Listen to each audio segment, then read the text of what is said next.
Good evening to all of you. कैसे हैं भाई आप सब लोग?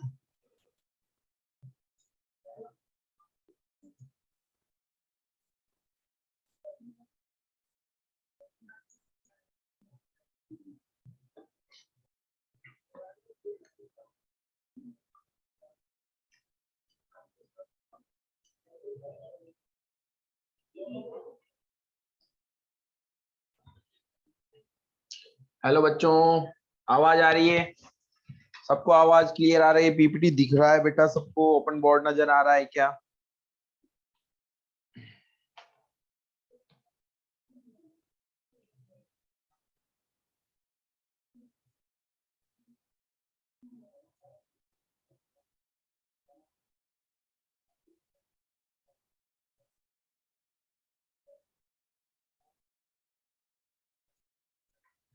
Good evening to everybody.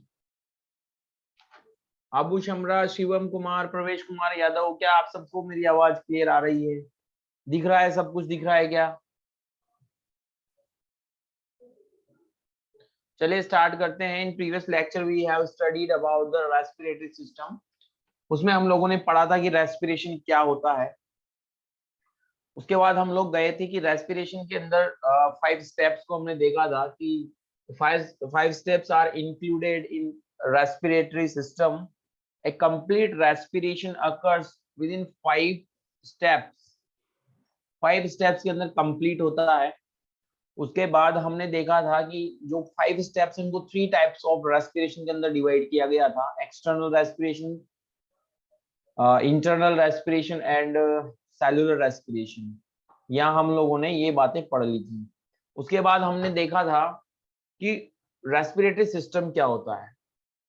तो रेस्पिरेटरी सिस्टम के अंदर सबसे पहले हमने बात की थी कि it will be started from the external nostrils and and कहां पर होता है इसका? एल्वियोलाई पर। तो एक बार हम देखते हैं ट्रैक्ट। क्या देखते हैं बेटा? ट्रैक्ट देखते हैं। सबसे पहले हम देखते हैं इसका ट्रैक्ट कि रेस्पिरेटरी ट्रैक्ट की अगर बात करें तो ये कैसा होगा, इसके अंदर क्या क्या चीज आएगी।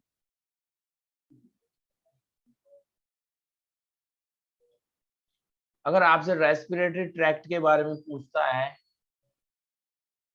रेस्पिरेटरी ट्रैक्ट, तो हम जानते हैं कि रेस्पिरेटरी सिस्टम जो है ये स्टार्ट होता है एक्सटर्नल नॉस्ट्रिल से। कहां सर? एक्सटर्नल नेजल पोर्स, जो आपके बाहर नाक के जो छेद होते हैं वहां से। तो एक्सटर्नल नेजल पोर्स, अगर मैं एक डायग्राम बनाऊं इसका, तो देखो बेटा ये इस तरीके से यहां पर होती है आपकी नेजल कैविटी। क्लियर है?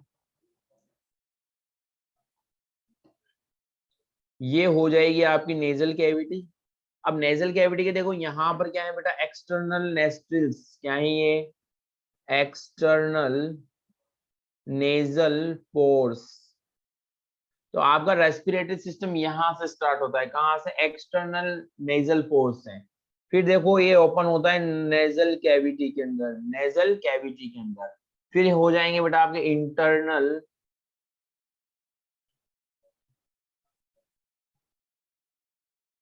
शिवम कुमार सिंह क्या बोल रहे हैं आप? ट्रेक क्या नहीं पढ़ाना है मतलब? क्या आप नहीं पढ़ना चाहते हैं ट्रेक क्या, ऐसा बोल रहे हैं क्या?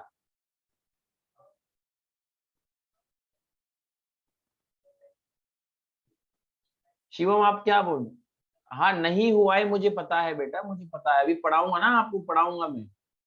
तो मैं आपको पहले एक रेस्पिरेटरी ट्रैक्ट बता रहा हूँ कि कहाँ से कहाँ, कैसे क्या एयर एयर का जो पाथ है वो कहाँ से कहाँ होगा। ये पढ़ा दिया क्या मैंने आपको? एयर का पाथ कहाँ से कहाँ होगा। ठीक है। तो देखो बेटा, आपका रेस्पिरेटरी ट्रैक्ट है जो स्टार्ट होता है, it will be started from the external nostrils and external nostrils leads to a short cavities that is called nasal cavity। क्या बोलते हैं उसको? nasal cavity। और nasal cavity opens into a pharynx through a small aperture that is internal nasal pores। ये हम लोग digestive system में भी पढ़ चुके हैं। तो यहाँ पर देखिए बेटा, पीछे की तरफ क्या होगा? एक स्पेस होगा जिसको आप लोगों ने फेरिंग्स बोला था। डाइजेस्टिव सिस्टम में भी हमने पढ़ा है। क्या आपने इसको नहीं बोला था? बताइए, बोला था या नहीं बोला था? कि सर बिल्कुल बोला था हमने। क्या बोला था इसको? इसको बोला था बेटा pharynx. And pharynx is divided into three parts. Behind the nasal chamber, this is called as nasopharynx, and behind the buccal cavity, this is called as oropharynx, and the region in larynx, larynx यानी कि आपके sound box वाली reason के अंदर आप, हमने इनको बोला था, क्या बोला था? लेरिंगोफेरिंक्स। क्लियर है? तो ये वही फेरिंग्स है। अब मैं यहाँ पर आपको बार बार नहीं लिखाऊंगा कि नेजोफेरिंक्स, ओरोफेरिंक्स, ये मैं पहले आपको बता चुका हूँ। ठीक है, अब बात करते हैं बेटा कि यहाँ पर होता है क्या।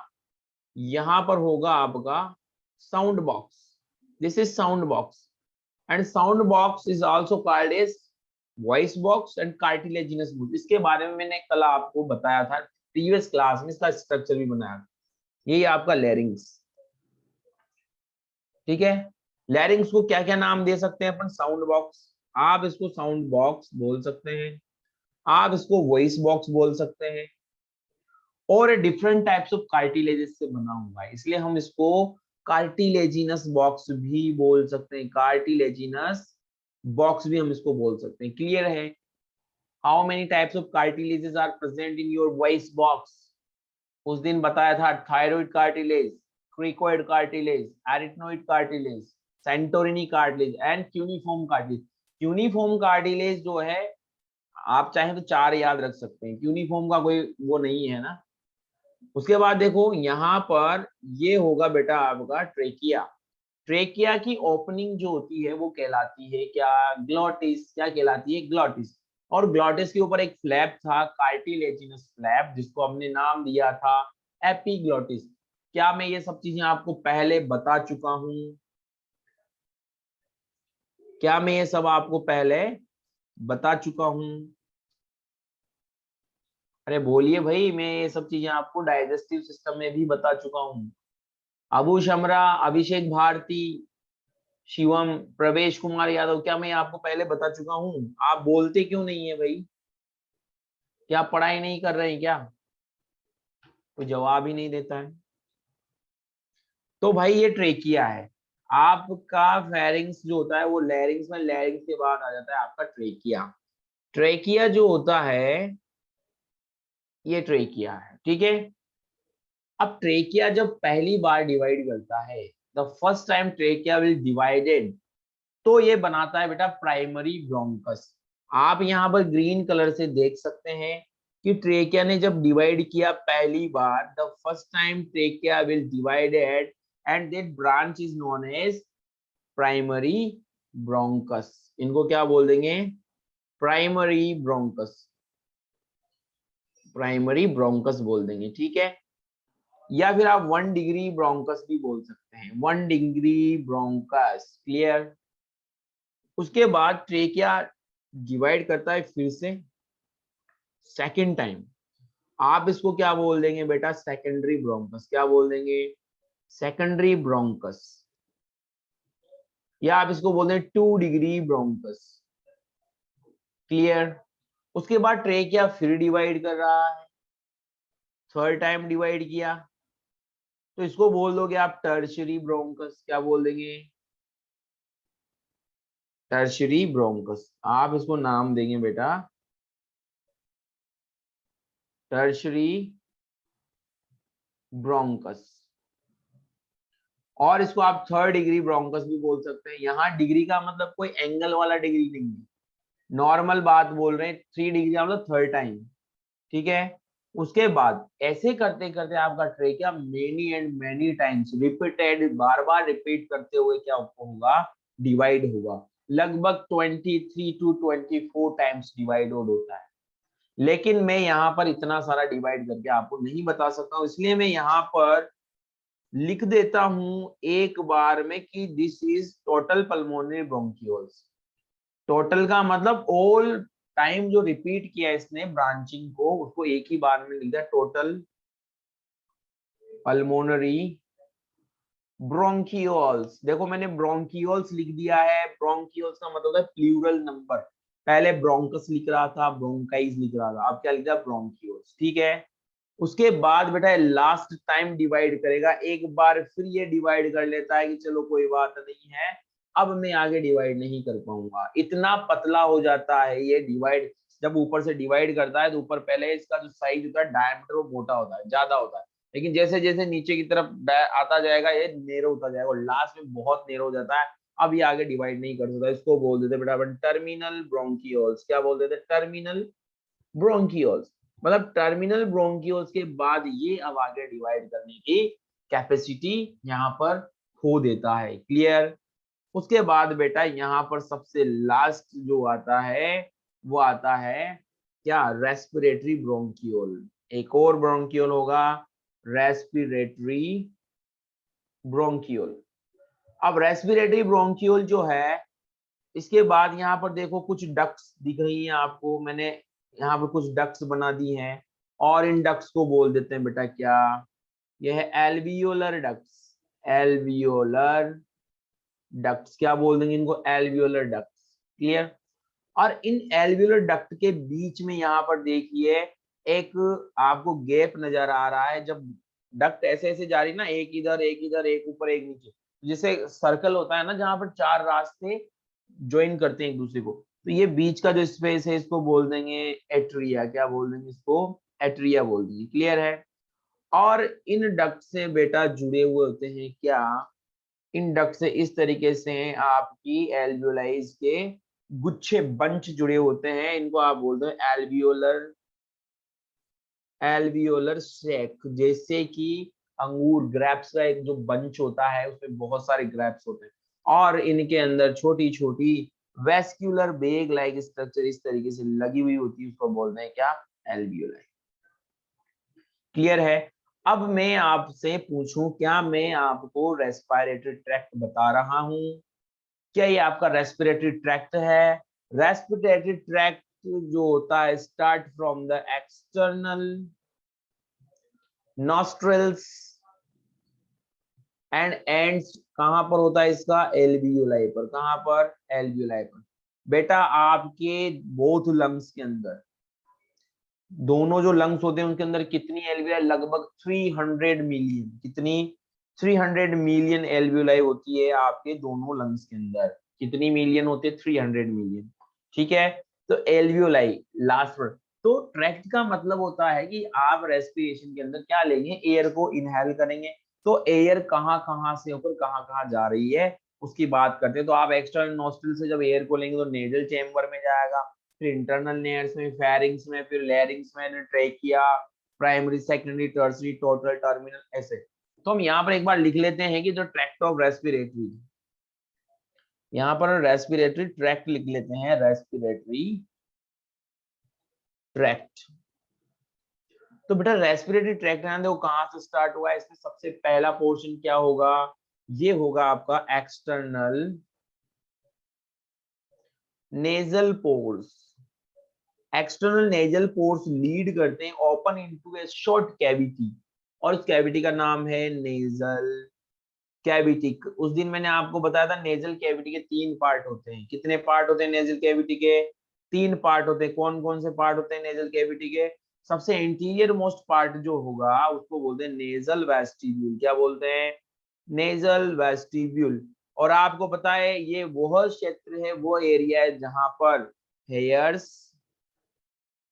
एंड सीबेसियस ग्लैंड्स होंगी। सीबेसियस ग्लैंड्स होंगी जहां पर आपके नोज का एंटीरियर पार्ट, जहां पर आपके हेयर्स लगे होते हैं, बाल लगे होते हैं, और क्या लगी हुई थी? सीबेसियस ग्लैंड, जो डस्ट पार्टिकल को बाहर से आने पर जो डस्ट पार्टिकल आते हैं उनको क्या कर लेती है? ट्रैप कर लेती है। एक था बेटा आपका रेस्पिरेटरी एरिया, रेस्पिरेटरी एरिया। और रेस्पिरेटरी एरिया जो था इसके अंदर बोनी आउटग्रोथ थी। कैसी थी? ऐसी इस तरीके से मैंने आप बोनी आउटग्रोथ बताई थी। ये बोनी आउटग्रोथ को क्या नाम दिया था? ये है बोनी आउटग्रोथ्स। और इन बोनी आउटग्रोथ्स को क्या नाम दिया था बताइए जरा?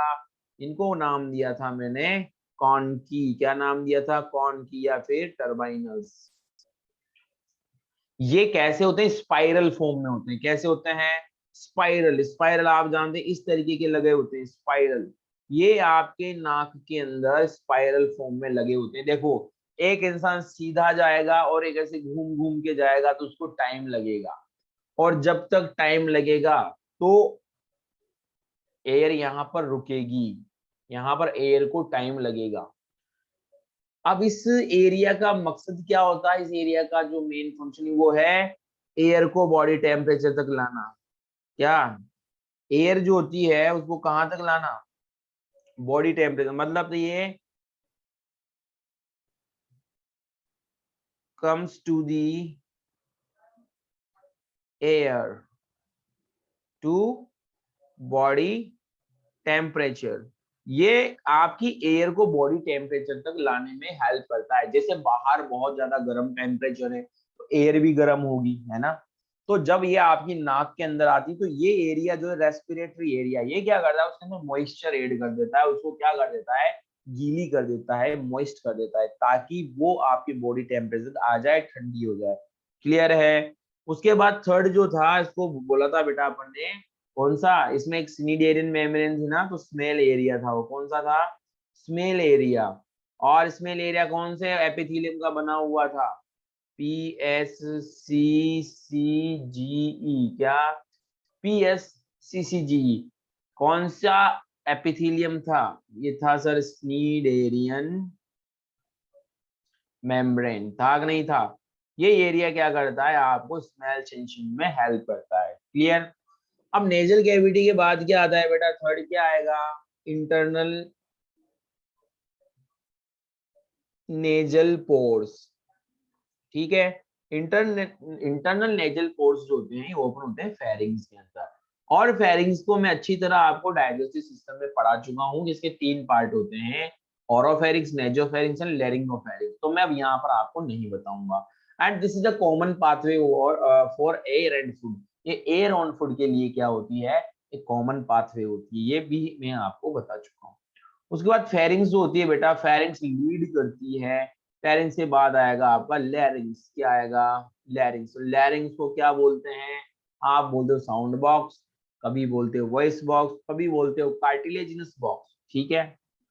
लैरिंग्स के बाद जो होता है बेटा वो होगा क्या, लैरिंग्स के बाद क्या होगा बताइए, आएगा आपका ट्रेकिया। ट्रेकिया ओपन होता है किसमें, देखो मैं आपको भी बताया हमने, first degree primary bronchus, primary bronchus open into secondary bronchus, and secondary bronchus open into tertiary bronchus। Clear है।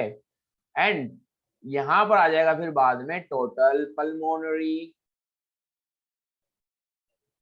ब्रोंकियोल्स, आएगा नहीं आएगा। उसके बाद ये ओपन होगा किसमें, टर्मिनल ब्रोंकियोल्स में, कहां पर, टर्मिनल ब्रोंकियोल्स में ओपन हो जाएगा।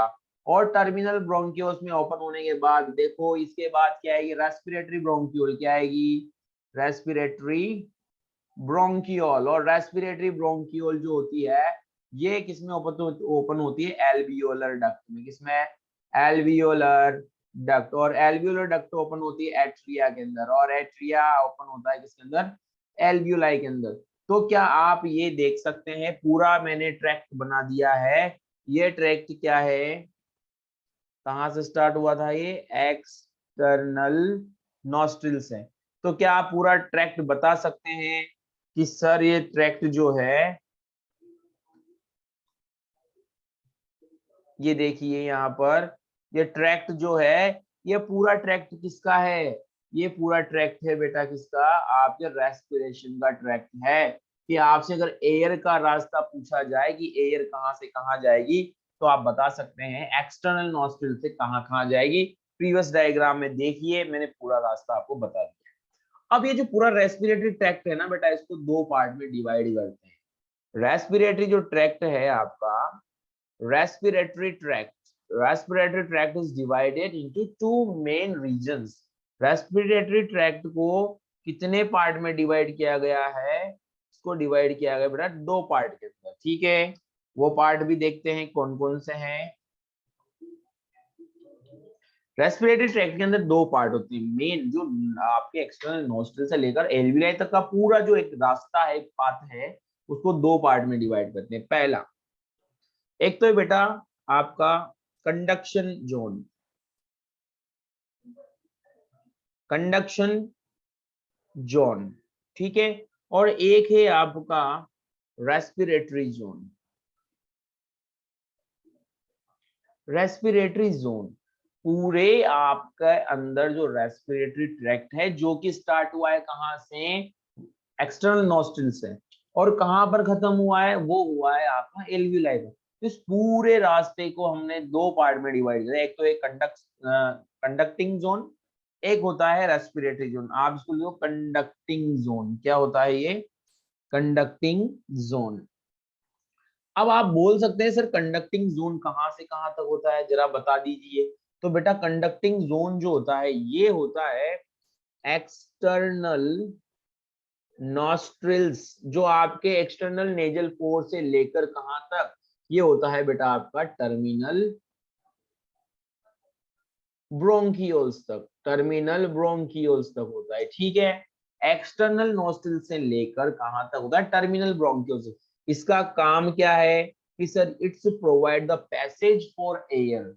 ये क्या करता है, provides only passage for air. ये इसका केवल काम है कि ये बाहर से हवा जो आती है आपके अंदर, एयर जिसको आप ब्रीथिंग बोलते हो, तो ब्रीथिंग से जो एयर आए उसको कहां तक पहुंचाना इसका काम है, वो है कहां तक, एल्वियोलाई तक पहुंचाना इसका काम होता है। Provide the only passage for air. और क्या है, टेम्परेचर मेंटेन करना।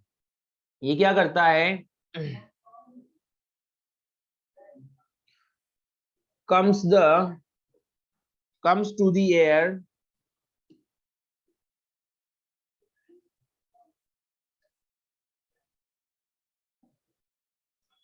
To body temperature. इसमें क्या किया जाता है बेटा कि बाहर से जो एयर आ रही है उसका टेम्परेचर कम भी हो सकता है, ज्यादा भी हो सकता है। तो ये क्या करता है, एयर को बॉडी के टेम्परेचर लाता है। उसके लिए इसमें क्या ऐड कर दिया जाता है, इसमें मॉइस्चर ऐड कर दिया जाता है। इसका मेन फंक्शन क्या है, यही है। आप इसको कैसे पहचानेंगे कि सर इसमें पूरे में जो ट्रेकिया होता है ना, ट्रेकिया ट्रेकिया ट्रेकिया टू जो टर्मिनल ब्रोंकियोल पार्ट है, ट्रेकिया टू टर्मिनल ब्रोंकियोल्स तक का पार्ट है। इसमें आपको सी शेप्ड रिंग मिलेगी, देखने को क्या मिलेगी, सी शेप्ड रिंग। कैसी, सी शेप्ड रिंग। मैं आपको फिर बोल रहा हूं कि ट्रेकिया में ही केवल सी शेप रिंग नहीं होती है। ट्रेकिया के बाद आप इस डायग्राम में देखिए, अगर मैं बनाना चाहूं यहाँ पर सी शेप रिंग, तो देखिए ट्रेकिया में मैंने सी शेप रिंग बनाया है। ट्रेकिया में सी शेप रिंग होगी, प्राइमरी ब्रोंकियोल्स में होंगी, उसके अलावा सेकेंडरी में होंगी, ठीक है बेटा, टर्सरी में होंगी, टर्सरी में है। यहाँ पर टर्मिनल ब्रोंकियोल्स तक क्या मिलेंगी बेटा आपको, सी शेप रिंग मिलेंगी। आप इस डायग्राम में देख सकते हैं। तो आपसे अगर पूछ लिया जाए कि सी शेप रिंग कहां से कहां तक होती है, तो ट्रेकिया से लेकर टर्मिनल ब्रोंकियोल्स तक क्या होती है बेटा, सी शेप रिंग होती है। सी शेप रिंग के बारे में ये बात है कि ये सी शेप रिंग होती है ना, ये डॉर्सली और वेंट्रली कैसी होती है। तो बेटा डॉर्सली तो ये क्या होती है, इनकम्प्लीट होती है। कैसी होती है, इनकम्प्लीट।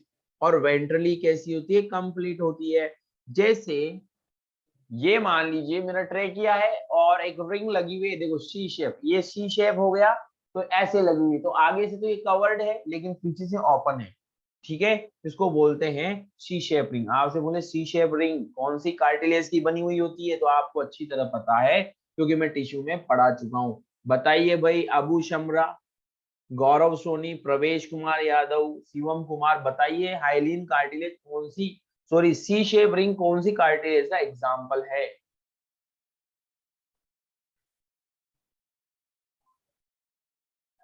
बताइए भाई। और तो मेरे मुंह से निकल गया है, और लोग भी बोलिए भाई। गौरव सोनी, आज पहली बार आए हैं आप, पहले भी आते हैं बीच बीच में, तो आप बताइए कौन सी कार्टिलेज की बनी हुई होती है।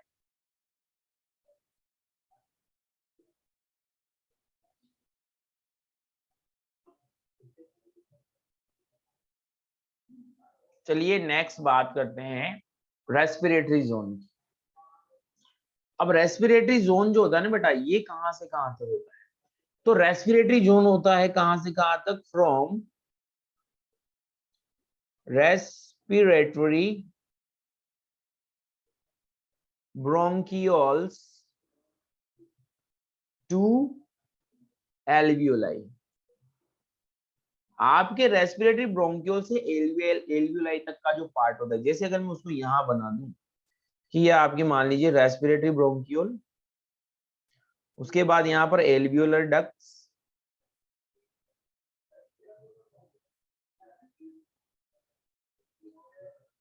ये देखिए यहां पर इस तरीके से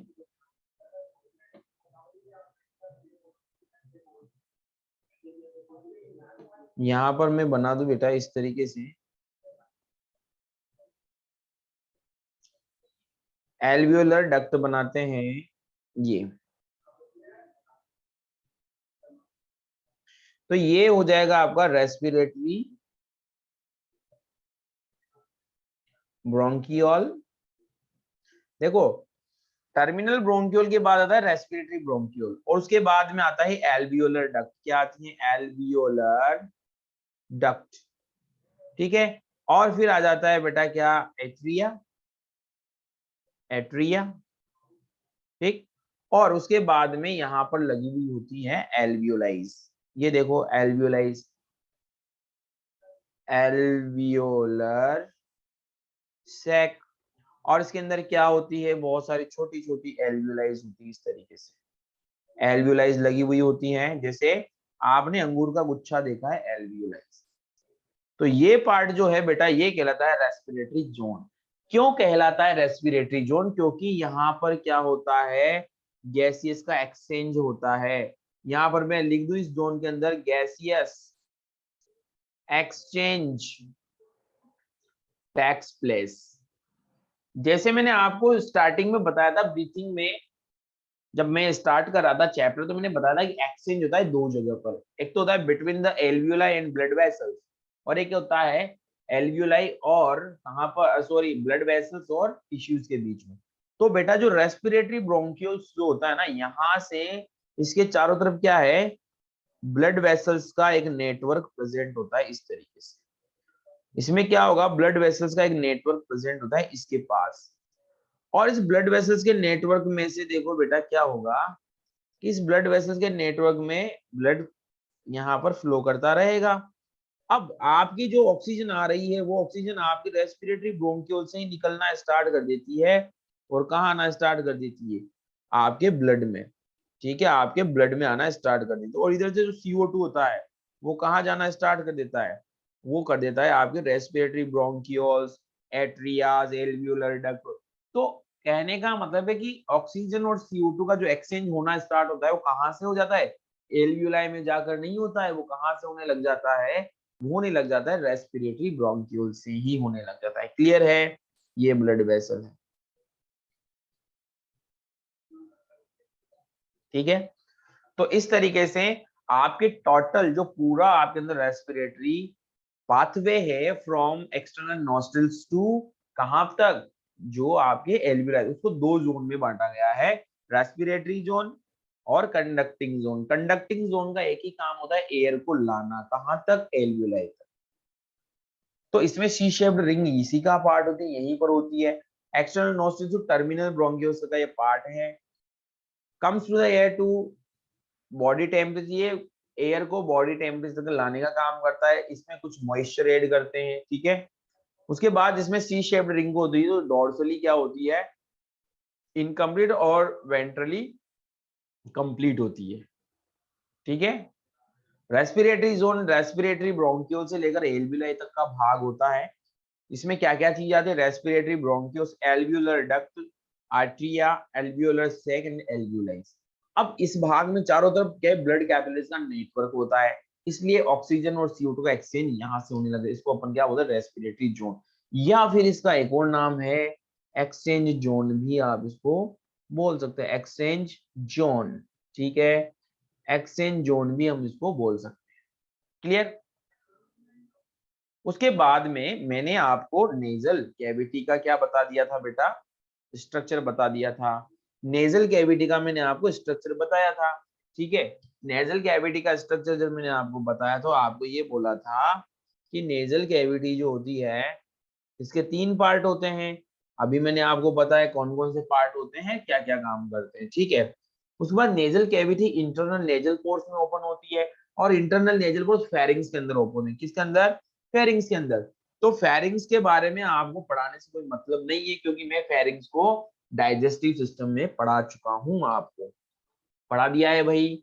मैंने बता दिया था कि जो फेरिंग्स होती है इसके 3 पार्ट होते हैं, nasopharynx, oropharynx and laryngopharynx. Clear है? उसके बाद मैंने आपको लैरिंग्स का डायग्राम बनाया कि लैरिंग्स जो होता है स्वर यंत्र बोलते हैं, sound box, voice box, cartilaginous बोल, क्योंकि 5 प्रकार की कार्टिलेज का बना हुआ होता है, ठीक है। उसमें जो लास्ट वाली कार्टिलेज है क्यूनिफॉर्म, आप चाहो तो उसको याद रखिए वरना मत रखिए, कोई बात नहीं है, पर 4 कार्टिलेज आपको पता होना चाहिए, ठीक है।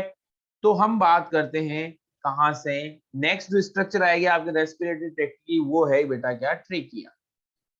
ट्रेकिया क्या है वो?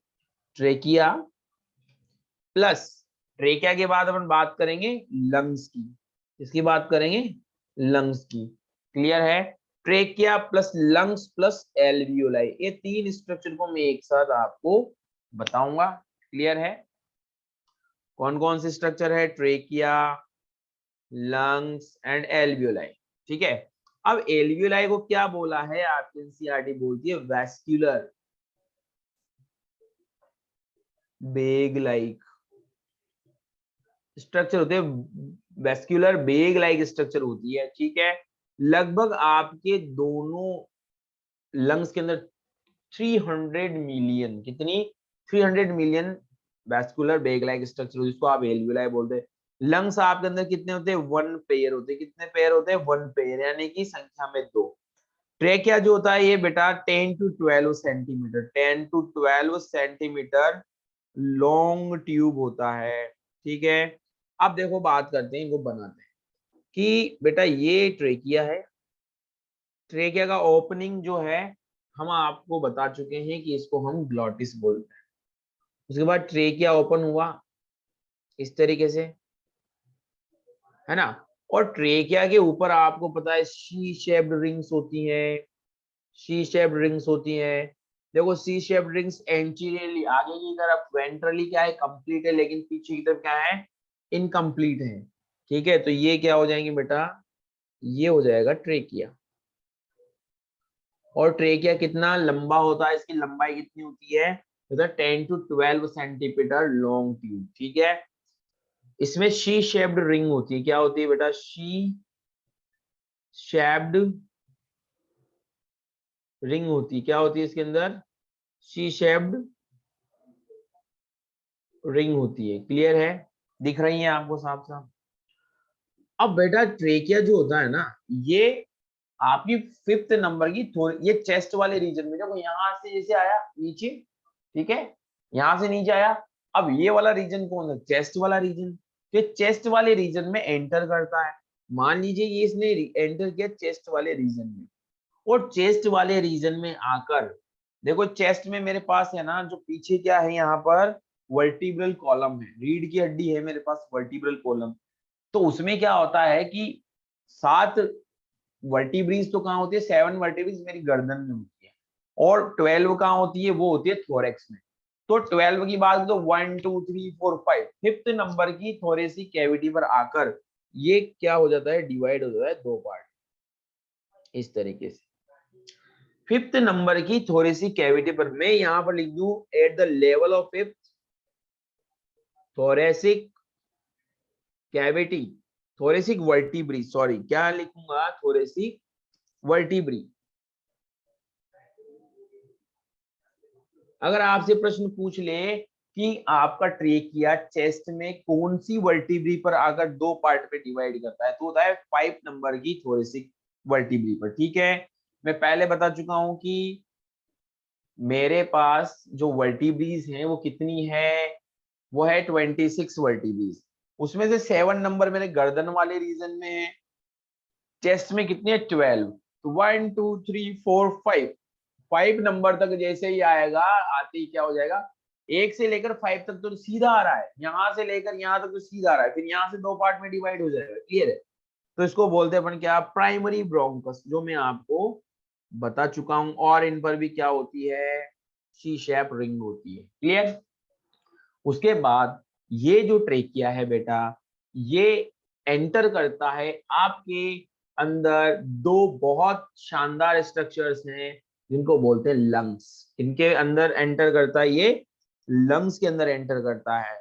और अगर मैं आपके पास बना दूं आपके लंग्स, ये देखिए बेटा, ये एंटर कर गया है आपके लंग्स के अंदर। क्लियर है? ये यहाँ पर इस तरीके से आपके पास लंग्स है दो। ठीक है, ये थोड़ा 5 थोड़ी सी कैविटी इसके अंदर आ गया है बेटा, थोड़ा सा इसको अपन यहाँ पर चेंज करते हैं। ठीक है, पहले बनाते हैं इस तरीके से, आपके पास क्या है बेटा, लंग्स है। ठीक है, ये लंग्स हो गए।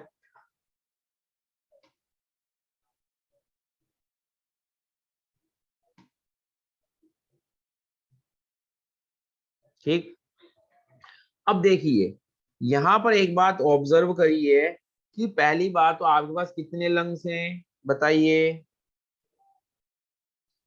आपके पास कितने लंग्स हैं बताइए बेटा, आपके पास कितने लंग्स हैं बताइए जरा। अजीब लोग हो यार, तुम लंग्स नहीं बता पा रहे हो। ठीक है, आपके पास 1 पेयर ऑफ लंग है। अब ये आपका राइट लंग है, कौन सा है बेटा, राइट लंग। और ये है बेटा आपका लेफ्ट लंग। ठीक है, ये आपका लेफ्ट लंग है, right lung of left lung. आपका राइट लंग जो है ये डिवाइड रहता है 3 लॉब्स के अंदर, 1 2 3, देखो 1 2 3, 3 लॉब्स इसके अंदर होते हैं। जबकि आपका जो लेफ्ट लंग है इसके अंदर कितने लोब होते हैं, इसके अंदर होते हैं 2 लॉब्स, 1 और 2 लॉब। ठीक है, तो right lung is divided into 3 lobes and left lung is divided into 2 lobes. अब बेटा ये जो होता है ना, इसके ऊपर डबल मेम्ब्रेन होती है। आपके लंग्स के ऊपर कितनी मेम्ब्रेन है, डबल मेम्ब्रेन है। देखो इस तरीके से, क्या आपको दिख रही है डबल मेम्ब्रेन? ठीक है, इस तरीके से आपके लंग्स के ऊपर क्या है बेटा, डबल मेम्ब्रेन है। ठीक है, इस तरीके से। तो जो आउटर लेयर है आपके लंग्स की, आउटर लेयर है, इसको बोलते हैं क्या, इसको बोलते हैं पेराइटल प्ल्यूरा। क्या बोलते हैं, पेराइटल प्ल्यूरा। और जो इनर लेयर है उसको बोलते हैं बेटा विसरल प्ल्यूरा। क्या बोलते हैं, विसरल प्ल्यूरा। और दोनों को मिलाकर क्या बोल देते हैं, दोनों को मिलाकर बोल देते हैं प्ल्यूरल मेम्ब्रेन। क्या बोल देते हैं, प्ल्यूरल मेम्ब्रेन। क्या बोल देते हैं, प्ल्यूरल मेम्ब्रेन। तो आपके लंग्स जो होते हैं ये दो मेम्ब्रेन से कवर्ड हैं, बाइलेयर्ड कवर्ड हैं, और उसको बोलते हैं प्लूरल मेम्ब्रेन। और ये प्लूरल मेम्ब्रेन जो होती है ये कितने भागों में बटी हुई थी, दो भागों में। कौन कौन से, पेराइटल प्लूरा जो कि आपकी बॉडी वॉल के कांटेक्ट में, किसके और कांटेक्ट में है, contact to the body wall, आपके बॉडी वॉल के कांटेक्ट में है। ठीक है, और एक जो विसरल है ये सेल्फ किसकी है, आपके लंग्स की मेम्ब्रेन है, सेल्फ लंग्स मेम्ब्रेन, ये आपके लंग्स की खुद की मेम्ब्रेन होती है। ठीक है, अब भैया इन दोनों मेम्ब्रेन के बीच में ना ऐसे एक फ्लूइड भरा हुआ होता है। क्या भरा हुआ होता है बेटा, एक फ्लूइड भरा हुआ होता है, और इस फ्लूइड को बोला जाता है प्लूरल फ्लूइड। क्या बोलते हैं इस फ्लूइड को, इस फ्लूइड को बोलते हैं बेटा क्या, प्लूरल फ्लूइड। क्या बोल देंगे, प्लूरल फ्लूइड बोल देंगे। क्या बोल देंगे इसको, इसको बोलते हैं प्लूरल फ्लूइड। आपके लंग्स के अंदर, सॉरी, लंग्स को चारों तरफ से जो दो मेम्ब्रेन कवर कर रही है, इनके बीच एक फ्लूइड भरा हुआ होता है, फ्लूइड। उसको क्या बोलते हैं, प्लूरल फ्लूइड। क्या बोलेंगे, प्लूरल फ्लूइड।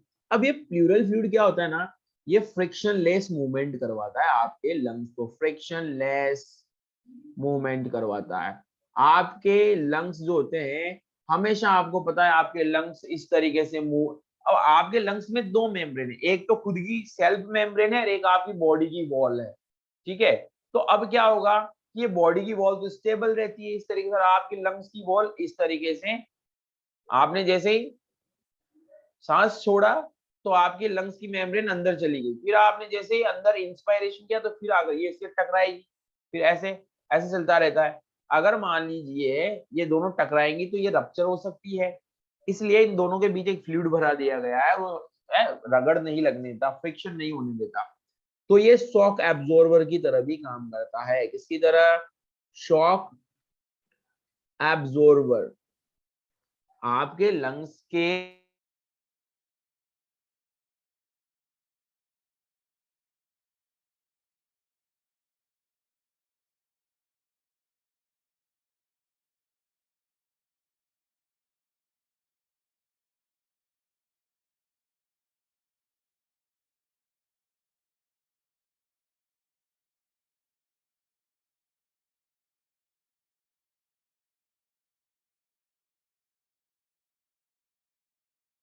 क्वांटिटी क्या हो जाती है,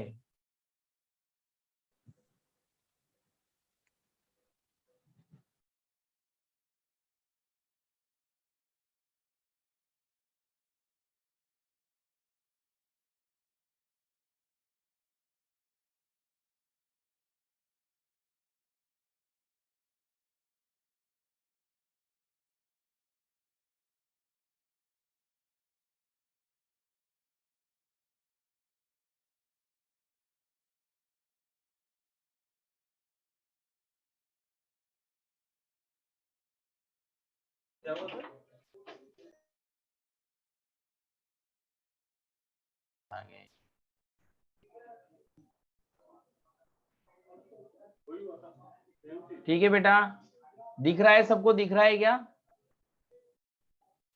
बेटा, सबको दिख रहा है ना, गौरव, शिवम, हाँ दिख गया, आवाज आ रही है, बढ़िया। हाँ तो हम बोल रहे हैं कि इन्फेक्शन हुआ, कभी कभी क्या होता है, कुछ वायरस या इन्फेक्शन का सॉरी बैक्टीरिया का इन्फेक्शन हो सकता है, किसमें, आपके इस प्लूरल फ्लूइड में, ठीक है। ये जो कैविटी है, इस कैविटी का नाम क्या है, प्लूरल कैविटी, प्लूरल कैविटी, जहां पर क्या भरा हुआ है, प्लूरल फ्लूइड भरा हुआ है। तो इसमें क्या होता है, बैक्टीरिया का इन्फेक्शन होने की वजह से फ्लूइड बढ़ सकता है, फ्लूइड का क्वांटिटी बढ़ सकता है, और ऐसा होने से क्या होगा, इसको बोलते हैं प्लूरिसी, क्या बोल देंगे, प्लूरिसी। इन्फेक्शन होने की वजह से लंग्स की जो मेम्ब्रेन है, दोनों आउटर वाली इनर वाली, इनके बीच जो फ्लूइड है वो बढ़ेगा। अब भाई जगह तो इतनी सी है, लेकिन फ्लूइड क्वांटिटी में बढ़ रहा है, तो फिर इन पर क्या होगा, प्रेशर पड़ेगा, प्रेशर पड़ने की वजह से, अच्छा फ्लूइड बढ़ना, इसको क्या बोलते हैं, प्लूरिसी। और प्रेशर प्लूरिसी की वजह से क्या होता है ना, डिस्पनिया हो जाता है, क्या हो जाता है बेटा, डिस्फनिया, क्या हो जाता है, डिस्फनिया। डिस्फनिया का मतलब होता है डिफिकल्टी इन ब्रीथिंग, आपको ब्रीथिंग में क्या होने लग जाएगी, डिफिकल्टी आने लग जाएगी, उसको बोलता है डिस्फनिया। एक बार फिर समझिए, दोनों मेम्ब्रेन के बीच में फ्लूइड होता है, और इस कैविटी को क्या बोलते हैं, जहां पर फ्लूइड होता है, प्लूरल कैविटी। अगर इसके बीच बेटा बैक्टीरिया का इन्फेक्शन हो जाता है या वायरस का इन्फेक्शन होता है, तो इससे क्या होता है, इस फ्लूइड का मात्रा है ना बढ़ने लग जाता है, इंक्रीज होने लग जाता है फ्लूइड का क्वांटिटी। और जब इंक्रीज होगा तो क्या होगा, इंक्रीज होने से क्या होगा बताइए, अभी मैंने लिखा है कि फ्लूइड का क्वांटिटी बढ़ जाएगा, और बढ़ने से जो बड़ा, उस कंडीशन को बोलते हैं प्लूरिसी, क्या बोलते हैं, प्लूरिसी। और प्लूरिसी होने की वजह से आपको डिफिकल्टी होगी किसमें, ब्रीथिंग में, किसमें, ब्रीथिंग में। और उस कंडीशन को क्या बोलते हैं, उसको बोलते हैं डिस्पनिया, डिफिकल्टी इन ब्रीथिंग, आपको सांस लेने में दिक्कत आने लग जाए, उसको डिस्पनिया बोलते हैं। क्लियर है। उसके बाद देखिए बेटा कि आपके जो दोनों लंग्स होते हैं, है ना, एक लंग ये और दूसरा वाला लंग ये, अभी मैंने बताया कि दोनों दो दो कैविटी, डबल मेम्ब्रेन से कवर्ड है। अब बेटा इनके बीच जो एक गैप है ना, ये वाला, इनके बीच में जो गैप है ये वाला, इस गैप को क्या बोलते हैं, इसको बोलते हैं मीडिया स्टीनम, क्या बोलते हैं, mediastinum. The gap between both lungs, दोनों लंग्स के बीच जो गैप है उसको मीडिया स्टीनम बोलते हैं। और इस मीडियास्टिनम में ही आपका बहुत प्यारा ऑर्गन जिसको आप बोलते हैं हर्ट, क्या बोलते हैं उसको, हर्ट बोलते हैं, ठीक है। ये हर्ट आपके इसी में ही प्रेजेंट होता है बेटा, आपका हर्ट जो होता है इसी में ही प्रेजेंट होता है इस तरीके से। बट जो हर्ट है वो slightly tilted toward the left lung, ये कौन सा लंग है बेटा, लेफ्ट लंग। और ये जो आपका हर्ट होता है सिचुएटेड कहाँ होता है, ये होता है दोनों लंग्स के बीच में, बट थोड़ा सा किधर किधर किसका तरफ किसका हुआ रहता है, ये किसका हुआ रहता है, किसकी तरफ, आपके लेफ्ट लंग की तरफ। इसलिए आपके लेफ्ट लंग में बेटा क्या हो जाती है, आपके लेफ्ट लंग में एक इस तरीके की जगह बन जाती है, ठीक है। और ये जगह क्यों बनी, ताकि आपके हर्ट को इधर जगह दे सके अपन। तो आपका हर्ट क्या है, इस तरीके से होता है। आपका हर्ट जो होता है वो आपके लेफ्ट लंग की तरफ हल्का सा मुड़ा हुआ होता है भैया, इस तरीके से। और जब ऐसे slightly tilted toward the left lung हो गया, तो फिर उसको जगह देने के लिए इसकी जो मेम्ब्रेन है अंदर की तरफ घुस जाती है, ठीक है। तो यहाँ पर देखो क्या बोला मैंने कि आपका जो लंग्स होते हैं इनके बीच का जो कैविटी होता है, दोनों लंग्स के बीच का स्पेस होता है, उसको क्या बोलते हैं, उसको बोलते हैं हम क्या, बोलिए, मीडिया स्टीनम। क्या बोलते हैं, मीडिया स्टीनम। और मीडिया स्टीनम में आपका हर्ट प्रेजेंट होता है। यूं मत बोल देना कि लेफ्ट लंग में प्रेजेंट होता है, हर्ट तो कहां पर प्रेजेंट होता है, कहां पर, हर्ट जो होता है, हर्ट का लोकेशन क्या है, heart is present in between both lungs in mediastinum, किसमें, मीडिया स्टीनम। मीडिया स्टीनम क्या है, स्पेस है दोनों के बीच, है ना, but slightly tilted, slightly tilted towards left lung. कहां पर थोड़ा सा मुड़ा हुआ था, लेफ्ट लंग की तरफ खिसका हुआ रहता है। और उसकी वजह से नोच बन जाती है, खांच बन जाती है, नोच बन जाती है लेफ्ट लंग में, उसको क्या बोलते हैं, कार्डियक नोच बोलते हैं। क्या बोलते हैं बेटा, कार्डियक नोच। प्रश्न ये पूछेगा कार्डियक नोच का लोकेशन कहाँ होता है, लेफ्ट लंग में। कहां पर, लेफ्ट लंग के अंदर। क्लियर है, ये बात समझ में आ गई आपको। फिर बेटा देखिए कि जो आपके लंग्स होते हैं, लंग्स में क्या होती है, एल्वियोलाइज होती है। क्या होती है, एल्वियोलाइज। और इन एल्वियोलाइज को बोला गया है, क्या बोलते हैं बताइए, structural and functional unit of lungs. आपके लंग्स की स्ट्रक्चरल फंक्शनल यूनिट क्या है, वो है आपकी एल्वियोलाइज। अब एक एल्वियोलाइज का डायग्राम मैं आपको पहले भी बना चुका हूं भाई लोग, पहले भी मैं आपको बेटा बना चुका हूं। एक एल्वियोलाई जो होती है, उस एल्वियोलाई क्या है, एल्वियोलाई क्या होता है, वैस्कुलराइज बैग। क्या बोला है, वैस्कुलराइज बैग। अब इस एल्वियोलाई की इंटरनल वॉल पर देखो इस तरीके से सिंपल स्क्वेमस एपिथेलियम होता है कि नहीं होता है, सिंपल स्क्वेमस एपिथेलियम होता है। लेकिन मैंने बताया था इसके अंदर कुछ क्यूबॉइडल एपिथेलियम भी होता है कि नहीं होता है, क्यूबॉइडल एपिथेलियम होता है। और उस क्यूबॉइडल एपिथेलियम को हम क्या बोलते हैं, उसको हम बोलते हैं क्या, बताइए, मैं पहले पढ़ा चुका हूँ, क्या बोलेंगे बेटा बताओ। क्यूबॉइडल एपिथेलियम भी होता है कुछ 5%, और उसको क्या नाम देंगे, न्यूमोसाइट सेकंड। क्या बोलते हैं, न्यूमोसाइट सेकंड। और जो फर्स्ट होता है उसको बोलते हैं सिंपल स्क्वेमस एपिथेलियम। इस तरीके से आपकी एक एल्वियोलाई के अंदर दो प्रकार के टिश्यूज होते हैं। पहला जो टिश्यू होता है वो कौन सा टिश्यू होता है, वो टिश्यू होता है बेटा सिंपल स्क्वेमस एपिथेलियम। और दूसरा टिश्यू होता है सिंपल क्यूबॉइडल एपिथेलियम, ठीक है। सिंपल स्क्वेमस एपिथेलियम को नाम दिया गया है न्यूमोसाइट फर्स्ट। कौन सी फर्स्ट, न्यूमोसाइट फर्स्ट।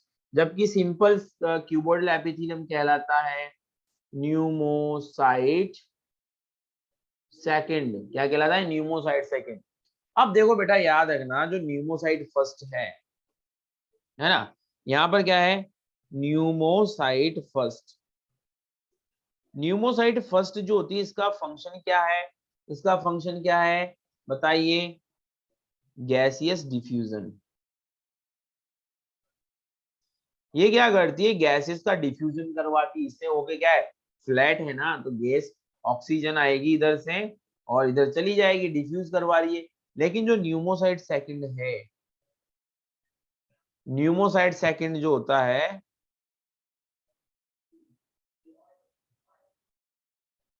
इसका फंक्शन क्या होता है, न्यूमोसाइड सेकंड का फंक्शन होता है लेसिथिन का सिक्रीशन करवाना। किसका, लेसिथिन। लेसिथिन क्या है, एक फॉस्फोलिपिड होता है। क्या होता है, एक फॉस्फोलिपिड होता है।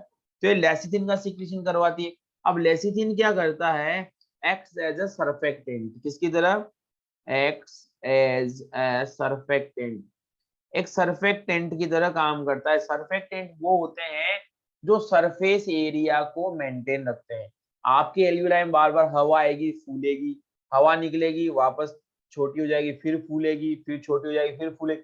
तो एक समय ऐसा भी आ सकता है ये फट सकती है। तो बेटा ये सर्फेक्टेंट जो लेसिथिन होता है ना, इसको क्या होता है, फटने से बचाता है। तो ये क्या करता है, ये इसको प्रोटेक्ट टू, ये क्या करता है, प्रोटेक्ट टू रप्चर। ये इसको रप्चर होने से बचाता है, रप्चर होने से बचाएगा। तो ये आपकी एल्वियोलाई थी, ठीक है। एल्वियोलाई का स्ट्रक्चर कैसा होता है, एल्वियोलाई के अंदर दो टाइप के टिश्यूज होते हैं, सिंपल स्क्वेमस एपिथेलियम और simple cuboidal epithelium. Simple squamous epithelium जो होता है वो लगभग एक एल्वियोलाई में कितना प्रतिशत होता है, 95%। और ये कितना होता है, लगभग 5%। न्यूमोसाइट फर्स्ट का काम क्या होता है, गैसेस, जो गैसेस होती है ऑटोइड फ्लूइड का डिफ्यूजन करवाना, ठीक है। जबकि आपकी न्यूमोसाइट सेकंड जो होती है, इसका फंक्शन क्या होता है, इसका फंक्शन होता है बेटा क्या बताइए, लेसिथिन का सिक्रीशन करवाना। और लेसिथिन जो होता है ये क्या करता है, ये फॉस्फोलिपिड, मेन एग्जाम में प्रश्न आया हुआ है 2018 में, ठीक है, कि लेसिथिन क्या है। लेसिथिन या फॉस्फोलिपिड, क्या होता है, फॉस्फोलिपिड। ये क्या करता है, acts as a surfactant, surfactant की तरह काम करता है।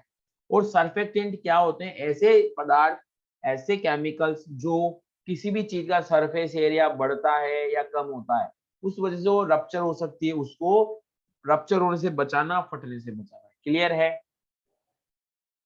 एनी प्रॉब्लम हियर, किसी को कोई दिक्कत, बोलिए भाई, बोला करिए आप लोग।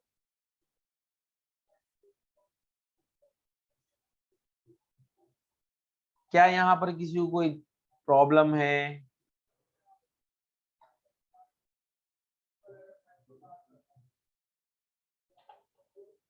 नेक्स्ट में बात करता हूं बेटा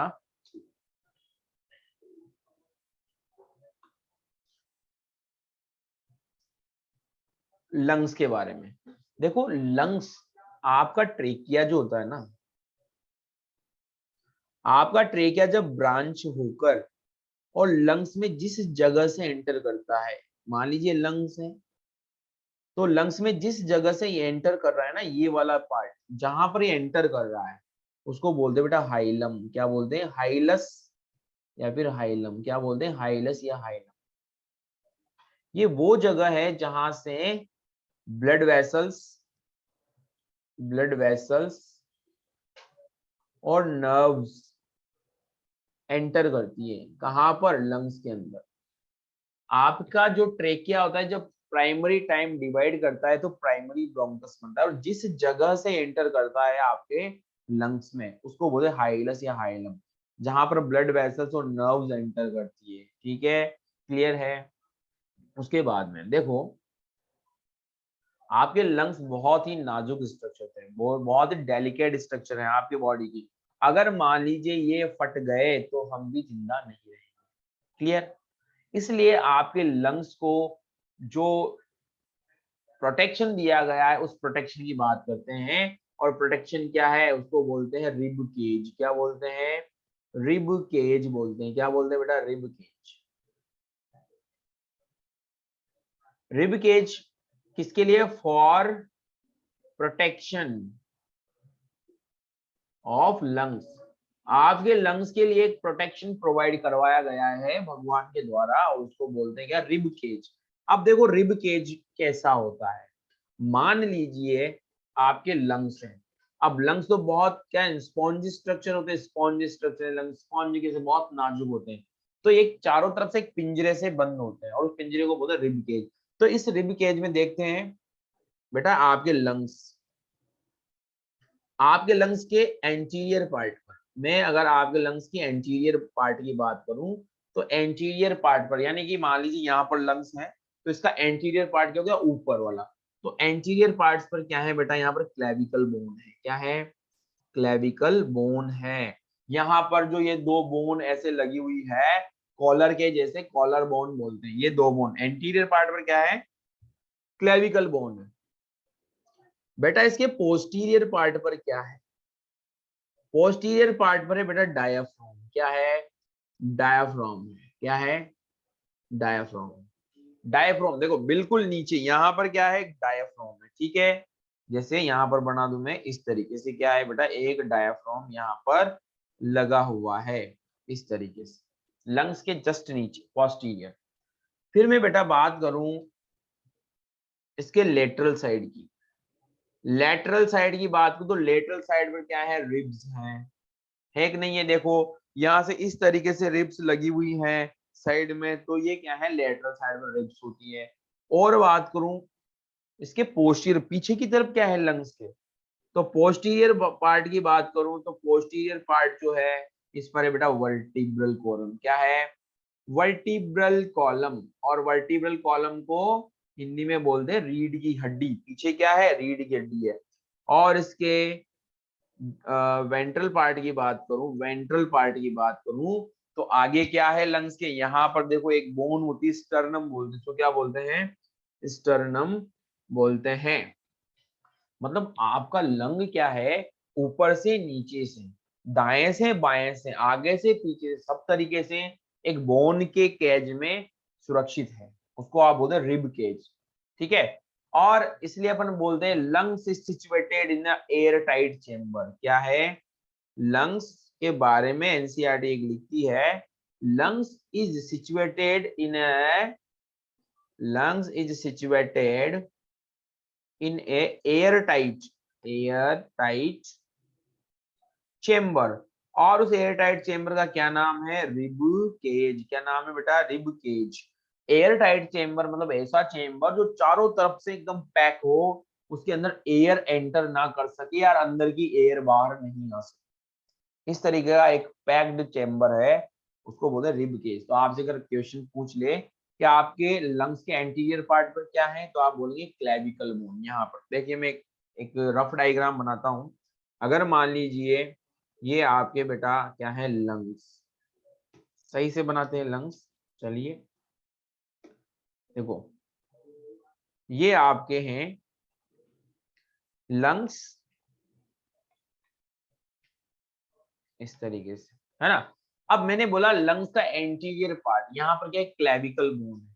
तो बेटा यहाँ पर इस तरीके से दो बोन होती है और उनको बोलते हैं अपन क्या? Clavicle bone. क्या बोलते हैं? Clavicle bone. ये क्या है? यहाँ पर लिख दूं मैं, ये है क्लेविकल बोन। कौन सी है? Clavicle bone. क्लियर है? ये तो एंटीरियर पार्ट हो गया। नीचे की बात करें तो ये कौन सा पार्ट है बेटा? इसका पोस्टीरियर पार्ट। कौन सा है? Posterior part. तो पोस्टीरियर पार्ट पर यहाँ पर क्या है? एक मस्कुलर स्ट्रक्चर है जिसको बोलते हैं क्या? डायफ्राम। क्या बोलते हैं इसको? डायफ्राम। एक मस्कुलर स्ट्रक्चर होता है जिसको हम बोलते हैं डायफ्राम। ये क्या है बेटा? डायाफ्राम। ठीक है, डायाफ्राम की बात करें तो नॉर्मल कंडीशन में नॉर्मली ये डायाफ्राम कैसा होता है? Dome shape. कैसा होता है? Dome shape. ठीक है, डोम शेप होगा। लेकिन इंस्पायरेशन के टाइम जब अपन सांस को अंदर ले रहे हैं तो ये हो जाता है फ्लैट। कैसा हो जाता है? फ्लैट। अभी कैसा है? ऐसा है। जब आपने सांस छोड़ दिया तो ऐसा, जैसे सांस लेंगे तो ऐसा हो जाएगा। इंस्पायरेशन जैसे सांस छोड़ेंगे तो ऐसा हो जाएगा। तो ये क्या है? Dome shape. जैसे आपने इंस्पायरेशन किया तो ये फ्लैट हो गया, ठीक है। उसके बाद एंटीरियर पार्ट, पोस्टीरियर भाग पर मैंने बताया था डायफ्राम होता है। अब देखो साइड में, लेटरल साइड में क्या होती है बेटा, रिब्स होती है। क्या होती है, रिब्स होती है। तो आपको पता है इस तरीके से रिब्स लगी हुई होती है आपके लंग्स पर। लगी हुई है क्या, आप सब जानते हैं कि हाँ सर ऐसे रिब्स लगी हुई है। तो ये क्या है बेटा, रिब्स। और ये रिब्स देखो यहाँ पर एक स्ट्रक्चर से जुड़ी हुई है आगे, यहाँ पर एक स्ट्रक्चर से जुड़ी हुई होती है। और इस स्ट्रक्चर को क्या नाम देते हैं, इस स्ट्रक्चर को नाम देंगे, बताइए क्या नाम दूं मैं। इसको बोल दे बेटा क्या, स्टर्नम। क्या बोलते हैं, स्टर्नम। क्या बोलते हैं, स्टर्नम। क्लियर है। यहाँ पर एक बोन होती है स्टर्नम, और पीछे क्या होती है, आपकी रीढ़ की हड्डी होती है, इसको आप वर्टिब्रल कॉलम बोलते हैं। क्या बोलते हैं, पीछे वर्टिब्रल कॉलम बोला जाता है। इज दैट क्लियर, ठीक है।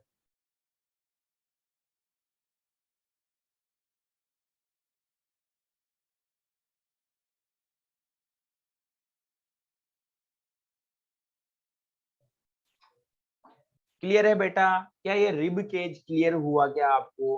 आपके लंग्स जो हैं इनके ऊपर क्या है, एंटीरियर पार्ट पर यहाँ पर दो बोन है जिसको आप क्या बोलते हैं, कॉलर बोन या क्लेविकल। नीचे क्या है, पोस्टीरियर पार्ट पर डायफ्राम है। साइड में क्या है, यहाँ पर रिब्स है लेटरल साइड में। और पीछे क्या है बेटा, वर्टिब्रल कॉलम। और आगे क्या है, स्टर्नम है। तो आपको ये बात क्लियर हुई या नहीं हुई, हो गई, ठीक है बेटा। अब मान लीजिए मैं आप, ये जो रिब्स होती हैं आपकी, इन रिब्स के बीच बीच में कुछ मसल्स होती हैं। इन रिब्स के बीच बीच में इस तरीके से बेटा क्या है, कुछ मसल्स होती हैं। याद रखना, रफली बना रहा हूं, रिब्स के बीच बीच में कुछ मसल्स होती है ना। और इन मसल्स को क्या नाम देते हैं, इन मसल्स को नाम देते हैं इंटर कोस्टल मसल। क्या नाम देते हैं इनको, इंटरकोस्टल मसल। इंटर का मतलब बीच में, बिटवीन। कोस्टल का मतलब रिब्स, और मसल का मतलब मसल। मतलब आपकी दो रिब्स के बीच में कुछ मसल्स पाई जाती है, उनको बोलते हैं इंटरकोस्टल मसल्स। क्या बोलते हैं, इंटरकोस्टल मसल्स। आइए देखते हैं, इंटरकोस्टल मसल्स दो प्रकार की होती है। इंटरकोस्टल मसल्स, पहली बात, इंटरकोस्टल मसल्स कहां होती है, between two ribs. Two ribs के बीच में क्या होती है बेटा, कौन कौन सी मसल, इंटरकोस्टल मसल। ये दो टाइप की होती है, कितने टाइप की होती है, दो टाइप। कौन कौन सी, एक तो होती है ई आई सी एम। क्या होती है, ई आई सी एम। एक होती थी आई आई सी एम। मतलब ई आई सी एम को बोल देंगे एक्सटर्नल इंटर कोस्टल मसल, और आप इसको बोलेंगे इंटरनल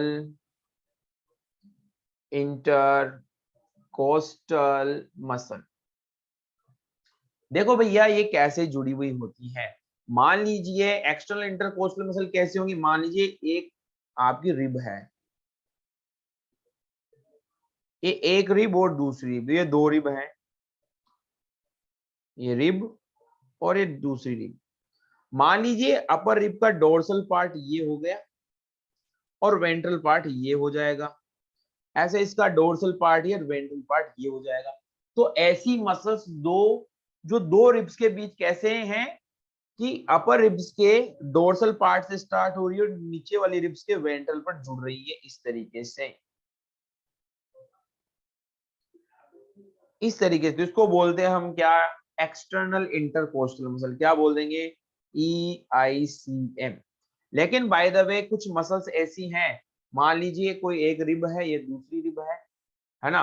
अब ये रिब और ये दूसरी रिब, अब ये रिब का डोर्सल पार्ट, इसका वेंट्रल पार्ट, ये इसका डोर्सल और इसका वेंट्रल। अगर मान लीजिए कोई मसल अपर रिब के वेंट्रल से निकली और नीचे वाली रिब के डोर्सल पर अटैच हो रही है इस तरीके से, तो ये कहलाएगी बेटा इंटरनल इंटरकोस्टल मसल। तो इस प्रकार से आपके जो रिब होती है इनका व्यू कैसे हो जाता है, मान लीजिए ये दो रिब है ना, एक रिब और दूसरी रिब, रिब और रिब। अगर अपर रिब है, इसका डोर्सल पार्ट ये हो जाएगा, वेंट्रल पार्ट ये हो जाएगा।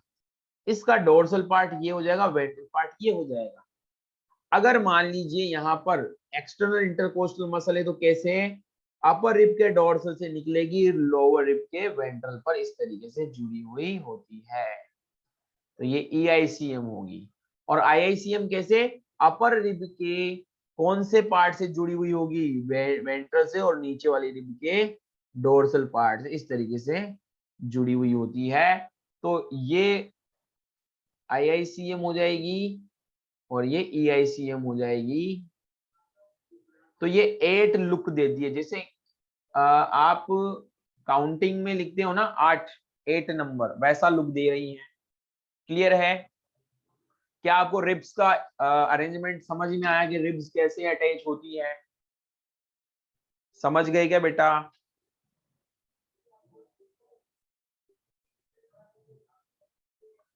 अभिषेक भारती, अबू शर्मा, ठीक है बेटा? हाँ, तो ये होती है अपनी क्या, रिब्स। तो देखो आज हमने क्या क्या पढ़ा है, आज हमने पढ़ा है कि आपका जो रेस्पिरेटरी ट्रैक्ट है, रेस्पिरेटरी ट्रैक्ट जो है ये कहां से कहां तक होता है, इसको कितने पार्ट में डिवाइड किया गया है, 2 पार्ट में, मेजर पार्ट 2 हैं, कौन कौन से, कंडक्टिंग जोन और रेस्पिरेटरी जोन। रेस्पिरेटरी जोन क्या है मैंने आपको बताया, कंडक्टिंग जोन क्या है मैंने आपको बताया। उसके बाद ट्रेकिया, लंग्स और एल्विलाई। देखो ट्रेकिया 10 से 12 सेंटीमीटर एक लॉन्ग ट्यूब होती है ना, जिसका 2 से 4 सेंटीमीटर क्या होता है, चौड़ाई होती है, अंदर की डायमीटर होता है, ठीक है। और इसके ऊपर सी शेप रिंग होती है। आपके पास 2 लंग्स हैं, राइट एंड लेफ्ट, तो दोनों लंग्स के ऊपर डबल मेम्ब्रेन है, बाहर वाले को राइटल और अंदर वाले को प्लूरल मेम्ब्रेन बोलते हैं, ठीक है। और इन दोनों मेम्ब्रेन के बीच जो कैविटी उसको बोलते हैं प्लूरल कैविटी, उसके अंदर भरा हुआ होता है क्या, प्लूरल फ्लूइड। और ये प्लूरल फ्लूइड क्या करता है, फ्रिक्शनलेस मूवमेंट करवाता है, शॉक एब्जॉर्बर की तरह काम करता है। अगर इसमें इन्फेक्शन हो जाता है तो फ्लूइड का क्वांटिटी बढ़ जाएगा, जिसको आप प्लूरिसी बोलते हैं। और प्लूरिसी होने की वजह से डिस्पनिया डिजीज होती है, यानी कि आपको डिफिकल्टी इन ब्रीथिंग अगर हो रही है तो डिस्पनिया बोलते हैं, ठीक है। दोनों लंग्स के बीच का जो गैप होता है उसको मीडियास्टिनम बोलते हैं, उसमें आपका हार्ट सिचुएटेड रहता है। लेकिन ये हर्ट क्या होता है, लेफ्ट लंग की तरफ हल्का सा मुड़ा हुआ होता है, इसकी वजह से लेफ्ट लंग की जो वॉल होती है वो अंदर की तरफ घुस जाती है, उसको आप बोलते हो कार्डियक नोच। क्लियर? तो आपका हर्ट कार्डियक नोच में नहीं है, आपका हर्ट कहाँ है, मीडिया स्टीनम में, बस हल्का सा मुड़ा हुआ है, किधर, लेफ्ट लंग की तरफ, ठीक है। लंग्स में बहुत सारी एल्विलाईज होती है, लगभग 300 मिलियन। और एक एल्विलाई के अंदर न्यूमोसाइट फर्स्ट और न्यूमोसाइट सेकंड जैसे क्या होते हैं, कुछ सेल्स होती है जिनको हमने क्या नाम दिया है, जिनको हमने बोला है न्यूमोसाइट फर्स्ट और न्यूमोसाइट सेकंड, बोला है कि नहीं बोला है बच्चों, बोला है, ठीक है। न्यूमोसाइट फर्स्ट का काम मैंने आपको समझा दिया है कि इनका काम क्या होता है, इनका काम होता है क्या, इनका काम होता है गैसेस का एक्सचेंज, डिफ्यूजन करवाना। जबकि न्यूमोसाइड सेकंड जो होता है इसका काम होता है बेटा लेसिथिन नाम का एक पदार्थ सिक्रीट करना, एक केमिकल सिक्रीट करना जो एल्विया को फटने से बचा रहा है। उसके बाद मैंने आपको बताया हाइलम क्या है, ठीक है, रिब केज क्या होता है, इसको एयर टाइट चेम्बर बोला गया है, क्या बोला है इसको, एयर टाइट चेम्बर। क्यों बोला है मैंने आपको बता दिया, ठीक है। फिर रिब्स के anterior, posterior, lateral, dorsal, ventral side में क्या होता है, मसल्स कैसे अरेंज्ड होती है, ये सब बता दिया। अब हम पढ़ेंगे मैकेनिज्म ब्रीथिंग, जो नेक्स्ट लेक्चर के अंदर पढ़ेंगे, ठीक है बेटा। मिलते हैं नेक्स्ट लेक्चर के अंदर, आप रिवाइज करिएगा इनको, ठीक है। Good by two all of you, आप अच्छे से पढ़ाई करते रहिए, मिलते हैं नेक्स्ट लेक्चर के अंदर, ठीक है बच्चों।